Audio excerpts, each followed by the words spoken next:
Le sacrifice de la tour. Mieux vaut pays pillé que terre perdue. Tel avait été le mot d'ordre du nouveau roi. La chose était simple en soi. C'était l'aboutissement d'une stratégie qui était née de la nécessité d'éviter les désastres des grandes batailles où la noblesse française n'avait pu se discipliner. Le comte savait que le roi avait raison.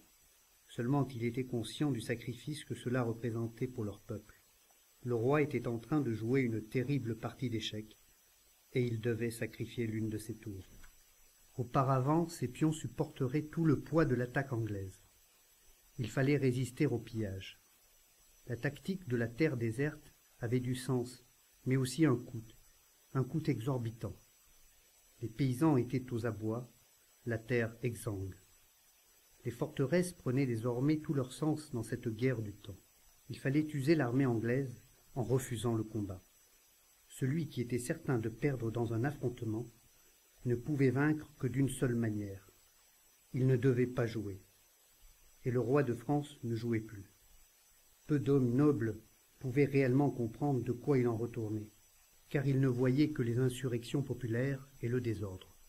Néanmoins, c'était justement dans ce désordre apparent que se reconstituait peu à peu l'armée française et que s'organisait la résistance sur l'ensemble du territoire.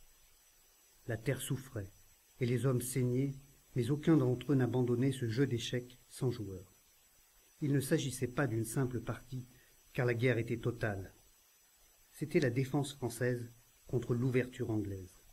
Le jeu positionnel durerait des mois pour sauvegarder les ressources françaises et épuiser les réserves anglaises. Les pions étaient mal en point. Mais le comte avait avec lui ses 2 cavaliers, et la tour était en place. Les Anglais s'en prendraient à l'autre. Ils ne pouvaient résister à l'attirance du donjon. Le comte se devait de protéger ce lieu sans espace qu'était le temps. Tout l'espace français serait confiné dans la cité, cible ultime des Anglais. C'était la case du roi. Combien de pions allaient être sacrifiés pour mettre en place cette manœuvre? Il fallait accepter le fait que cela n'avait aucune importance pour la partie. La France recherchait le pat pour éviter le mat. Tout son jeu consistait à ne plus jouer pour ne pas être la perdante. La tour n'était donc que le commencement d'une grande manœuvre.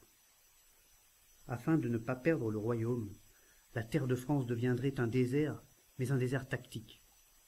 Comment l'expliquer à la population? Comment justifier les victimes? Dans l'instant, c'était tout simplement impossible. Tout redeviendrait possible dans le temps. Le comte et ses 2 amis suivirent les troupes anglaises afin de les prendre à rebours. Le village avait été rasé, mais sans perte humaine. Cette mission accomplie, ils mirent en place le processus de décimation. Ils s'infiltraient dans la queue des troupes et transformaient chaque erreur en gain. Ils étaient les forces de friction, car c'étaient les seuls capables de résister au mouvement. Cette technique d'attrition des forces anglaises était l'unique moyen pour soutenir à distance la future résistance de la tour principale. Plus les Anglais seraient usés par des frictions prétendument internes, moins ils soutiendraient le siège de la cité. Tel était le plan dans les grandes lignes. Seulement les surprises ne manquèrent pas.